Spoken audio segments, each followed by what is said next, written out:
Բարև ձեզ, Ստեփան Գրիգորյան YouTube-յան ալիքի մասնակիցներ, ողջունում եմ ձեզ բոլորիդ։ Այսօր հունիսի 26-ն է։ Ես ուզում եմ ողջունել Սփյուռքայությունը, Արցախայությունը,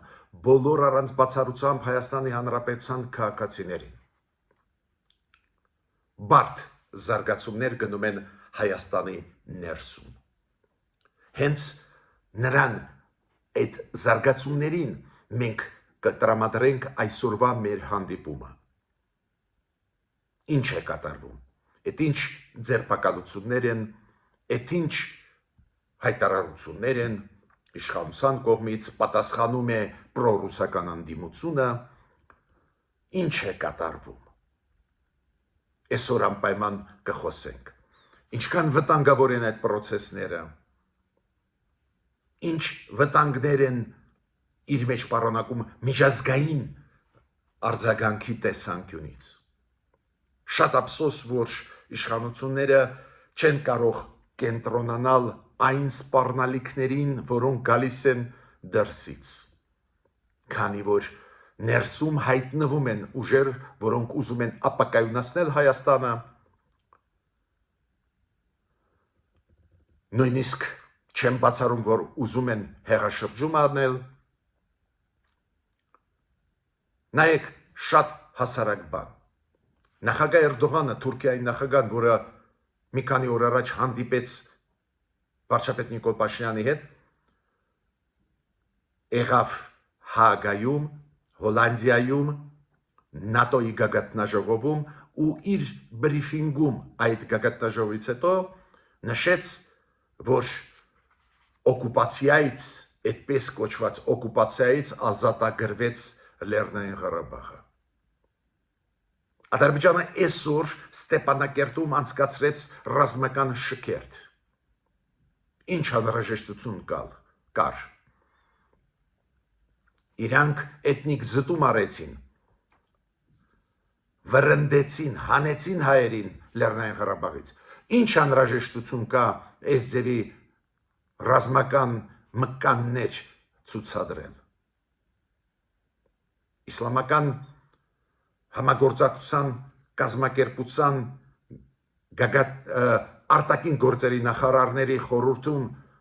ընդունված Ստամբուլյան դեկլարացիայի մասին մենք մանրամասն 3-4 օրը խոսացել ենք,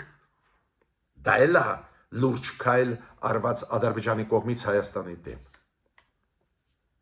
Ինչքան էլ մենք չենք ձգտում խաղաղությանը, բանակցում ենք, փորձում ենք կոնստրուկտիվ լինել, տեսնում եք վտանգները եկող դրսի խաղացողներից առաջի հերթին Ադրբեջան, Ռուսաստան, մասամբ Թուրքիա շատ լուրջ է։ Կարծես թե մենք պետք է հնարավորություն ունենանք կենտրոնանալ այդ հարցերի վրա, բայց ցավով պետք է ասեմ, որ ոչ բոլորն են դա հասկանում։ Հիմա մենք կխոսենք ինչ է կատարվում Երևանի ներսում, Հայաստանի ներսում, Երևանում, այդ թվում ինչ էր կատարվում երեկ։ Վերջի մի քանի օրը այս բարդ պրոցեսներ են գնում, հիշում եք Սամվել Կարապետյանի կալանավորումը 2 ամսով, հիշում եք պրոֆիլակտիկ բերման ենթարկելը բավական մեծ թվով մարդկանց, ում կասկածում է իշխանությունը նրանում, որ իրանք ուզում են բռնի մեթոդներով քաղաքական դաշտում պայքարել։ Այո, իրանց բոլորին ազատ արձակեցին, բացառությամբ Սամվել Կարապետյանին, իր մեկ հայտարարությունը առաջացրեց լուրջ կասկածներ, որ ինքը մտնում է քաղաքական պայքարի մեջ Հայաստանի ներսում, նկատի ունենալով ոչ միայն սահմանադրական ճանապարհով պայքար իշխանության դեմ։ Ու դա բերեց նրան, որ դատարանը Երևանի որոշում ընդունեց կալանավորել 2 ամսով, բայց զարգանում է պրոցեսը։ Երեք բավական մեծ թվով ձերբակալություններ կամ բերման ենթարկված մարդիկ կային եւ Երևանում եւ շրջաններում։ Այդ ինչ պրոցես է, ինչ բացատրություն է տալիս իշխանությունը, ես հիմա կներկայացնեմ ձեզ, հետո կասեմ արձագանքը պրո-ռուսական ընդդիմադիր ուժերի, նաև այդ թվում սրբազան պայքարի անդամ եւ ակտիվիստներին ինչ են իրանք ասում, ու դրանից հետո եկեք մտածենք ինչ է կատարվում, ինչ պետք է արվի, ու նաև այդ թվում ինչ պետք է անի իշխանությունը, որ ավելի լավ հասկացվեն իրանց քայլերը։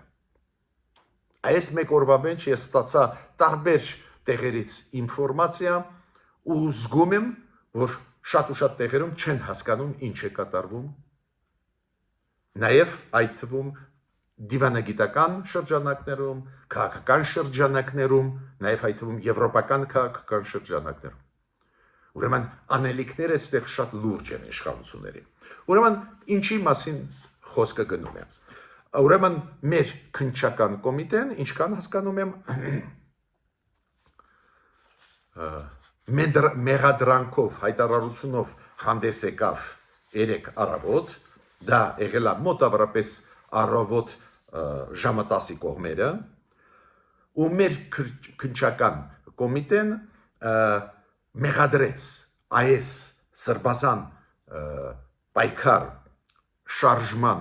ղեկավարներին նրանում, որ իրանք պատրաստվում են բռնի ձևով զավթել իշխանությունը, պատրաստվում են ահաբեկչական ակտեր, ու եթե կարդաք այդ հայտարարությունը մեր քննչական մարմնի 3 էջանոց, որոնք բավական ծանր մեղադրանքներ ներկայացվում են այս սրբազան շարժման ղեկավարներին,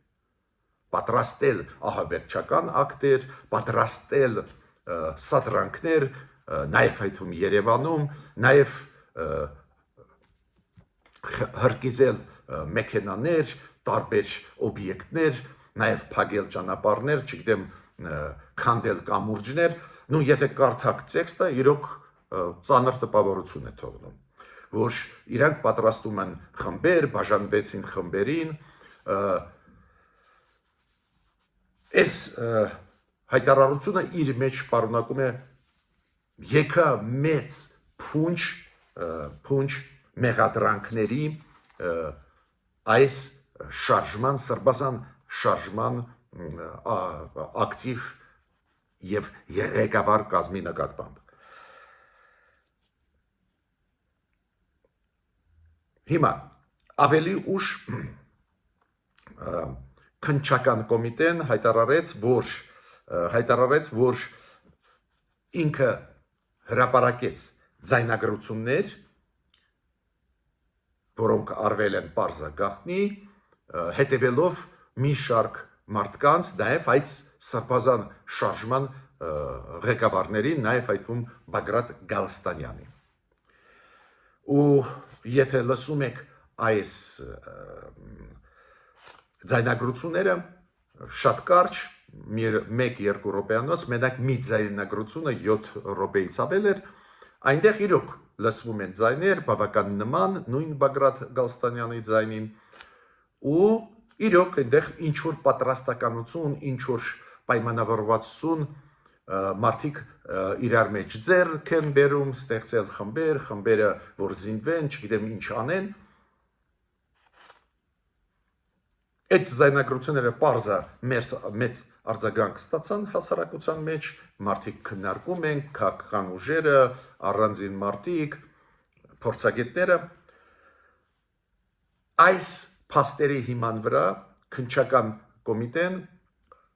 սկսեց անցկացնել ռեյդեր, ժողովրդի լեզվով ասենք,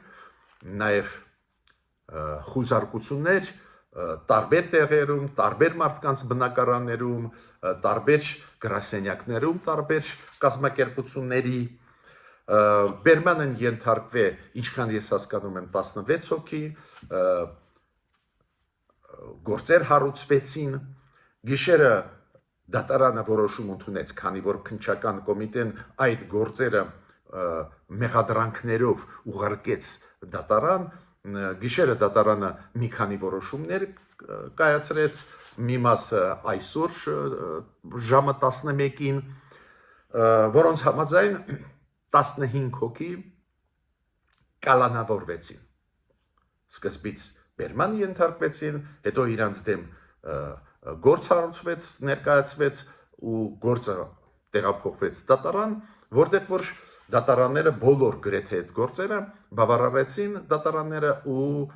կալանավորեցին 2 ամսով։ Նաև այդվում Բագրատ Գալստանյանին,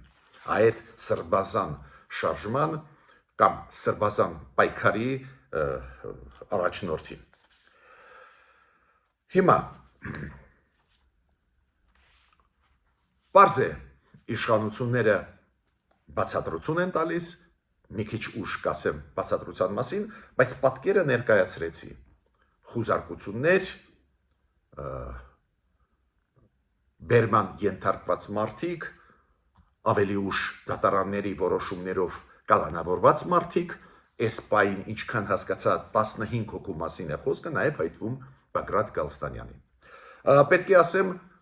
որ միջ այդ մի քանի օր առաջ հիշում եք Սամվել Կարապետյանը, այդ Տաշիր գրուպի ղեկավարը, այդ մեծահարուստ մարդը կալանավորվեց 2 ամսով, նոր ասեցի, որ այն ժամանակ նաև անցկացվում էին պրոֆիլակտիկ քայլեր ոստիկանության կողմից Հայաստանի, խուզարկություններ, բերման ենթարկված մարդիկ, բայց այն ժամանակ բացի Սամվել Կարապետյանին ոչ ոք չկալանավորվեց։ Ազատվեցին բոլորը։ Հիմա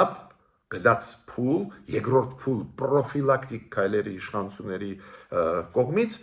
որոնց շրջանակներում շատ ու շատ ավելի լուրջ մեղադրանքներ մարդկանց ներկայացրեցին, նույնիսկ մեղադրում են նոր ասեցի ահաբեկչական քայլեր պլանավորելու, ուժով զավթել իշխանությունը, զենք զինամթերք հայտնվեց, պարզվեց եւ այլ եւ այլ։ Ռուսաստանը իմիջիալոց հիշեցնեմ ձեզ, արձագանքեց այն փաստին, որ Սամվել Կարապետյանին մերոնք ձերբակալեցին։ Ռուսաստանը ասեց, որ ինքը նաև Ռուսաստանի քաղաքացի է ու նույնիսկ Պեսկովի, Պուտինի պրեսկարտուարի մակարդակով, նաև արտգործ նախարարության մակարդակով Ռուսաստանը ասեց, որ կհետևի այդ process-ին ու աջակցություն կտա իր քաղաքացուն։ Բայց պարզվեց, որ այնուամենայնիվ Սամվել Կարապետյանը ունի նաև Հայաստանի քաղաքացիություն։ Նիկոլ Փաշինյանը երեք գրառում արեց, դուք գիտեք, ինքը սիրում է շփվել հասարակության հետ Facebook-ով, այլ սոցցանցերով, այս անգամ Facebook-ով ինքը գրեց, որ փորձ է եղել Հայաստանում քրեա օլիգարխիայի կողմից հեղաշրջում անել Հայաստանում եւ փաստորեն իշխանությունը կարողացավ կանխել այդ հեղաշրջումը։ Կոպիտ ասած, բռնի ուզում էին զավթել իշխանությունը, մենք խանգարեցինք։ Ստեղ պետք է ասեմ, որ դա պարզ է վարչապետի գնահատականն է այն process-ին, որը մենք տեսանք երեք։ Պրեսկարտուարը Նիկոլ Փաշինյանը ասեց, որ այս տեսագրությունները մենք ներկայացրեցինք հասարակությանը, այդ տեսագրությունները պատրաստեցին պատկան մարմինները Հայաստանի, նաև քննչական կոմիտե։ Նիկոլ Փաշինյանը էլի գրառում արեց, մի քանի գրառումներ արեց այս երեք, նաև նրա մասին, որ այն տերերը Հայաստանի էլեկտրոցանցերի տերերը հենց այդ մարդիկ են, ովքեր անջատում էին էլեկտրականությունը, որոնք ուզում էին ապակայունացնել Հայաստանը, արձագանքեցին նաև այս իրադարձություններին գլխավոր թիմի անդամները Նիկոլ Փաշինյանի, Սուրեն Պապիկյանը, պաշտպանության նախարարը, որը ասեց, որ այս տերորիստական խմբերը իրանք դավաճաններ են, որոնք դավաճանում են պետությունը եւ այլ եւ այլ։ Նիկոլ Փաշինյանի գրասենյակի ղեկավար, ադմինիստրացիայի ղեկավար Արայիկ Արությունյանը արձագանքեց, ինքը Շիրակի հոգևոր առաջնոտ Շիրակի մարզի Աջապախյանի դեմ խոսքեր ասեց, ինքը ասեց, որ հանգիստնի քո տեղը պետք չի սարսափի մեջ պայել ժողովրդին։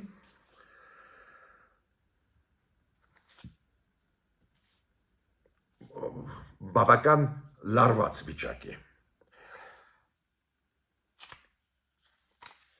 Հայաստանում։ Արձագանքը ընդդիմադիրների, նախկին նախագահների, կաթողիկոսի, մեր եկեղեցու Լևոն Տեր-Պետրոսյանը ընդունեց իր տանը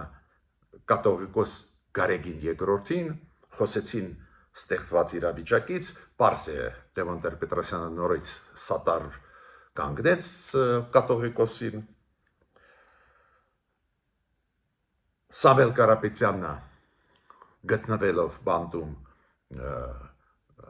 իր կարծիքը ասեց այսօրվա իրավիճակի, քննադատեց իշխանություններին բավական խիստ, մենք տեսնում ենք այդ բևեռացումը իշխանություն ու ընդդիմություն, ես կասեի այդպես պրոռուսական ընդդիմություն ուժեղանում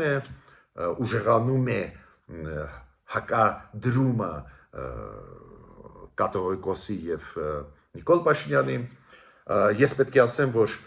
Գերագույն հոգևոր խորհուրդը մեր հայ առաքելական եկեղեցու նիստ երեկ անցկացրեց, այդ նիստի ժամանակ այս process-ներին ձերբակալման տրվեց գնահատական, որ իրանք շատ մոտ են քաղաքական պատվերի եւ որ փորձ է արվում իրավապահ մարմինների կողմից ամբողջ այդ process-ը ուղղել եկեղեցու դեմ։ Նիկոլ Փաշինյանը իր ոճի մեջ է, ինքը բավական խիստ քննադատեց Լևոն Տեր-Պետրոսյանին, դրա պատճառով որ Լևոն Տեր-Պետրոսյանը կանգնած է եկեղեցու կողքը, ինքը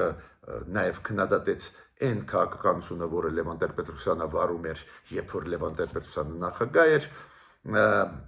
ցավ պետք է ասեմ, որ ռետորաբանությունը նաև երբ որ ինքը խոսում էր հիմնական հատկանիշների մասին, Լևոն Տեր-Պետրոսյանի ռետորաբանությունը շատ կոշտ էր, վախկոտ, կամազուրկ, անպատասխանատու, ցավոք էսա մեր վիճակը, լարված հարաբերություններ, այսօրվա իշխանություն, նախկին իշխանություններ, եկեղեցի, իդեպ ասեմ ձեզ Նիկոլ Փաշինյանը թիրախավորում են բաց խոսենք հենց կաթողիկոս Գարեգին II-ին, բայց ինչքան հասկացա, հիմա այս որոշումները, որ ընդունում են գլխավոր մարմինները հայ առաքելական եկեղեցու, նաև այդ թվում Գերագույն հոգևոր խորհուրդը ցույց է տալիս, որ դա տեղափոխվեց Նիկոլ Փաշինյան հայ առաքելական եկեղեցու հակամարտության։ Ցավով եմ դա ասում, դրսի մարտահրավերները քիչ էին, հիմա ավելացան ներսում մարտահրավերները։ Նու պարզը նախկինները նաև այդ թվում այդ երկու ֆրակցիաները պրոռուսական պատիվ ունեմ Հայաստան խմբակցությունը պարզը արեցին հայտարարություններ, որ իշխանությունները վերջի կարմիր գծերն են անցնում, հանրապետական կուսակցությունը Սերժ Սարգսյանի հայտարարությունով հանդես եկավ, որ անվստահությունը impeachment-ը պետք է անենք Նիկոլ Փաշինյանի դեմ ուղված, այն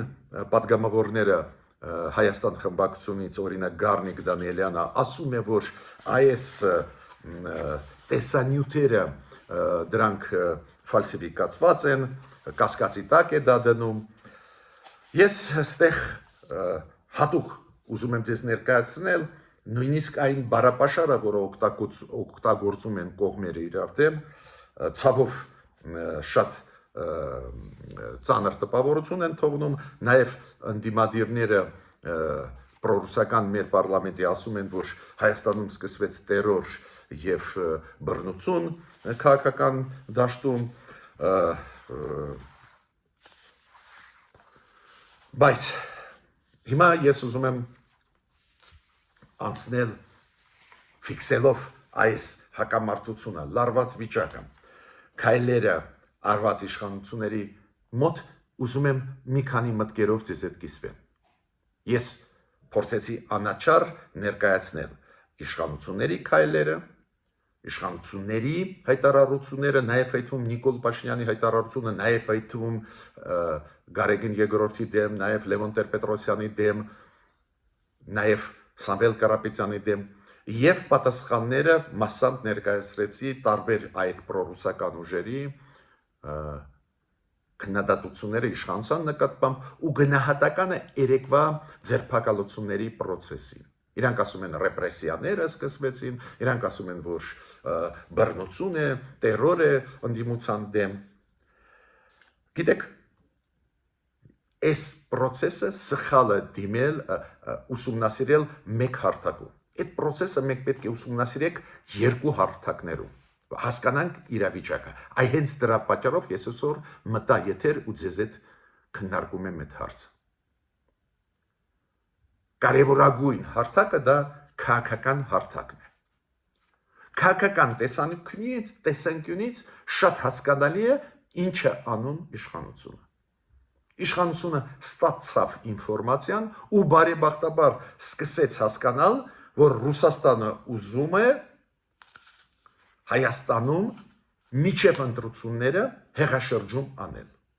Ու դրա համար օգտագործում է եւ 5-րդ շարասյուն, եւ այս պրոռուսական ընդդիմադիրներին գտնող պարլամենտում, եւ սրբազան տարբեր շարժումներ, եւ օլիգարխիան։ Ուզում է այդ բոլորին օգտագործել, ապակայունացնելու Հայաստանը, լուծելու համար իրանց հարցը։ Մարիանետ իշխանություն ունենալ Հայաստանում եւ երկրորդը մտնել ու վերահսկել Սյունիքի ճանապարհները։ Այս փուլում են խնդիրները Ռուսաստանի համար։ Օգտագործում է ուղիղ, անուղղակիորեն օգտագործում է տարբեր պրոռուսական ուժերը Հայաստանի, տարբեր խմբավորումները։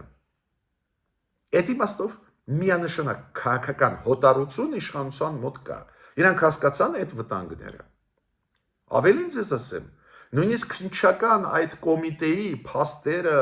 տեսագրությունները ինձ պետք չէր հասկանալու, որ լուրջ է վիճակը, վերջի ժամանակներս սրվում է պայքարը, ու իշխանությունը այդ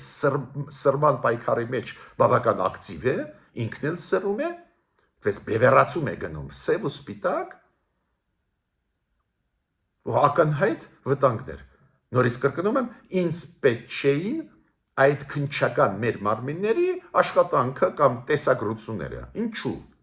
Ես ուշադիր հետևում էի այն հայտարարությունների, որոնք արվում են օրինակ վերջի 3-4 ամիսը ընդդիմադիրների, պրոռուսական ընդդիմադիրների եւ ակտիվ ինչ-որ խմբակների իշխանության դեմ։ Բոլոր ելույթներում հստակ էր, որ պետք չի սпасել այն ընտրություններին, որոնք կլինեն 2026 թվին։ Պետք է լուծել այս իշխանությունների հարցերը միջև ընտրությունները։ Ինչը նշանակում միջև ընտրությունները։ Կոպիտ ասած լուծել այդ հարցերը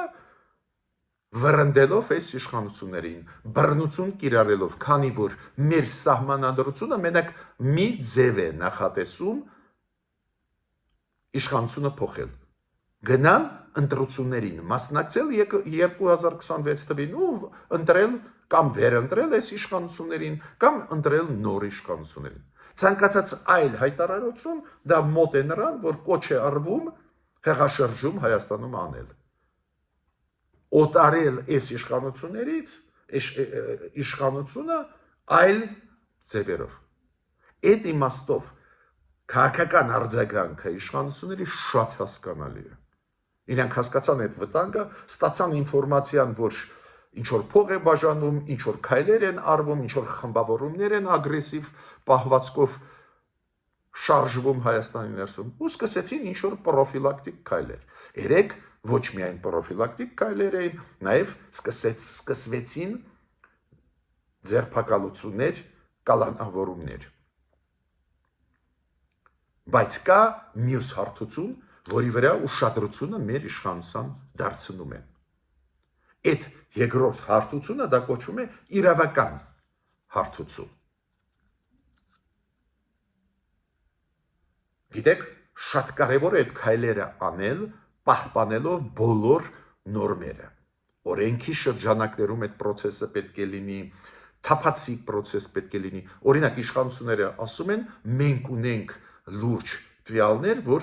ահաբեկչական ակտեր պատրաստվում էին։ Կամ իշխանությունները ասում են, գիտեք, զենք զինամթերք մենք գտանք։ Պետք է ցույց տան հասարակությանը։ Պետք է ասեն, ինչ քանակությամբ զենք են։ Գիտեք ինչու։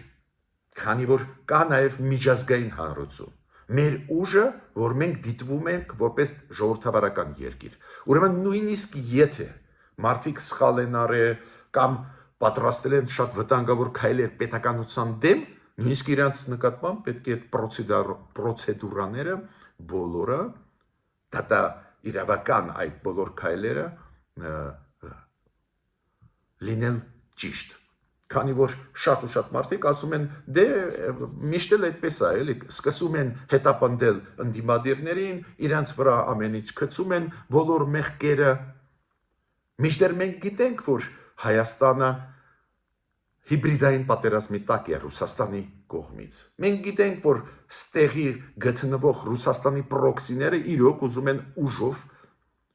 հեռացնել գործող իշխանություններին։ Ես պնդում եմ, որ Հայաստանում պետք է անցնեն ազգային ժողովի ընտրությունները, ու այդ ընտրությունների ժամանակ, եթե ժողովուրդը որոշի այլ մարդկանց ընտրել այլ ուժերին, թող ընտրի։ Բայց չի կարելի թույլ տալ, որ բռնությունը մտնի քաղաքական դաշտ ակտիվ։ Ուստեղ է, որ այո, իշխանությունը պրոֆիլակտիկ քայլեր անում է, բայց այդ պրոֆիլակտիկ քայլեր առաջացնում են հարցեր։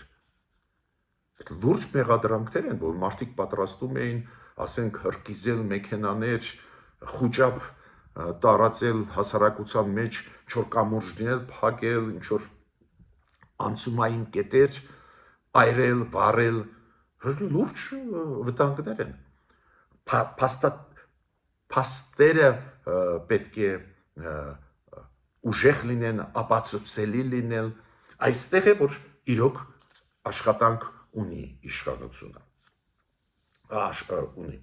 Նույնը այն հարցը, երբ որ Նիկոլ Փաշինյանը ասեց, որ անպայման Հայաստանի էլեկտրական ցանցերը պետք է պետականացվեն։ Կարծես թե շատ տրամաբանական ասած է, քանի որ այդ ցանցերը գտնվում են ռեալ Ռուսաստանի ազդեցության տակ։ Ու վաղը, այո, եթե Ռուսաստանը նորից ուզենա մեզանից բան խլել, կարող են անջատել լույսերը ցանկացած պահի, այդ վտանգ է մեզ համար։ Բայց դուք գիտեք, որ միջազգային հանրության արձագանքը կարող է լինել շատ ցավոտ։ Ու ես ունեմ ինֆորմացիան շատ ցավոտ, իրանք ասում են, ոնց դուք ազատականացման ճանապարհով գնացող երկիր եք, դուք ուզում եք, որ ինվեստիցիա լինի, ոնց դուք ուզում եք պետականացնել, ոնց դուք ուզում եք մասնավորից խլել։ Իրանք այն նյուանսները, որ այդ մասնավորը կարող է լինի Ռուսաստանի ազդեցության տակ, մասնավորը կարող է կատարի Ռուսաստանի ուզածը, անջատի լույսը, որ թուլացնի Հայաստանը, ուստեղ ինչ որ օպերացիա կատարի, խլի մեզանից ունիկը, այդ մարդիկ չգիտեն, իրենք նայում են զուտ տնտեսական տեսանկյունից։ Ուրեմն ստեղ էլ անելիք ունի իշխանությունը։ Ես ինչ եմ առաջարկում իշխանություններին։ Այս process-ները, որ հիմա գնում են, ապացուցողական բազան ուժեղացնել։ Էլ ավելի թափանցիկ աշխատել, օրինակ առաջարկություններից մեկը, այս տեսանյութերը, տեսագրությունները 7/8 հատ տալ միջազգային փորձագետներին, որ իրանք ապացուցեն, որ դա մանտաժ արված չի։ Օրինակ, ընդդիմադիրները ասում են, դա մանտաժ արված է։ Այնտեղ լսվում են ինչ-որ ձայներ, միգուցե նույնիսկ Բագրատ Գալստանյանի Բայց մանտաժարված է, ուրիշ տեղերից իր խոսքերը կապեցին մի ուրիշ տեղի խոսքերի հետ։ Այնտեղ ինչ որ ֆոնային աղմուկ կա, իրանք ասում են արհեստական ինտելեկտը կարող է դա անել, որ դու մտածես, որ իրոք այդ մարդը խոսում է ինչ որ ֆոնը, ժամանակակից սարքավորումները կարող են նույնիսկ ասել, այդ ֆոնը արհեստական է ստեղ բերված, թե արհեստական չի։ Ուրեմն իշխանությունները պետք է պատրաստ լինեն հրավիրել միջազգային փորձագետներին կամ ուղարկել այդ նյութերը միջազգայիններին, դեմոկրատական երկրներ առաջի հերթին, ովքեր կարող են ուսումնասիրել եւ իրանք կարծիքը տալ։ Նորից կրկնում եմ, դա շատ կարևոր է։ Եվ դրա համար, որ մենք ունենանք իրավական պետություն, երկրորդը, որ այդ process-ը իր process է, պայքար է դրա դեմ, որ Հայաստանում ուժ չկիրառվի քաղաքական դաշտում։ Բայց կասկածներ միշտ կլինեն, այդ ինչ process է, կարող է ուզում են ազատությունները սահմանափակեն առիթ վերցնելով, որ իբր պետք է ուժային քայլեր արվեին, ու դա կարող է մեր իմիջին, որպես դեմոկրատական երկիր, շատ ուժեղ խփել։ Ուրեմն անելիք ստեղ կառավարություն ունի։ Պնդում եմ միատել։ Կառավարությունը հասկացավ, հոտառություն Նիկոլ Փաշինյանը ունի, հասկացավ ինքը, որ ստեղ ինչ որ խմորումներ գնում են ուժային կերպով հեռացնել այսօրվա իշխող ուժը իշխանությունից։ Այդ հոտառությունը հուշեց Նիկոլ Փաշինյանը ինչ որ վտանգը կա։ Ինչի մասին մենք շատ ենք խոսացել, որ ակնհայտ է, որ Ռուսաստանը հիբրիդային պատերազմ վարում է, Ռուսաստանը շատ կարևոր է Ռուսաստանի համար ստեղ մարիոնետ իշխանություն դնել իրանց ենթարկվածներին, ենթարկվողներին։ Բայց ապացուցողական բազան, որ ուժով ուզում են լուծել, ուզում են տերորիստական ահաբեկչական ակտեր անել, պետք է ուժեղացնել ու թափանցիկ լինել միջազգային հանրության համար, որ մեր բարեկամները այն դեմոկրատական աշխարհը, որը մեզ աջակցում է, ոչ մի կասկած չունենա, որ օբյեկտիվ process է։ Ու պարզ է, շատ ծանր ինձ վրա տպավորություն է թվում այն ֆոնը, որը կա կապված Նիկոլ Փաշինյան եկեղեցի հարաբերություններում։ Այդ ֆոնը իմ կարծիքով շատ խանգարում է հիմա իշխանություններին ապացուցել, որ ընդդիմադիր ուժերը առաջի հերթին պրոռուսական իրոք ուժով ուզում են փոխել իշխանությունը։ Այդ ֆոնը մասին պետք է մտածի իշխանությունը։ Նիկոլ Փաշինյան եկեղեցի հարաբերությունները, նորից կրկնում եմ, ստեղծում են ֆոն, որը այն կարևոր բաները կապված մեր անվտանգության հետ, ներսում կայուն վիճակի հետ խանգարում են։ Այդ հարցի մասին էլ պետք է մտածի Նիկոլ Փաշինյանը։ Ես ավարտեցի իմ ելույթը, շարունակենք համագործակցել, անչափ կարևոր զարգացումներ են գնում Հայաստանի ներսում։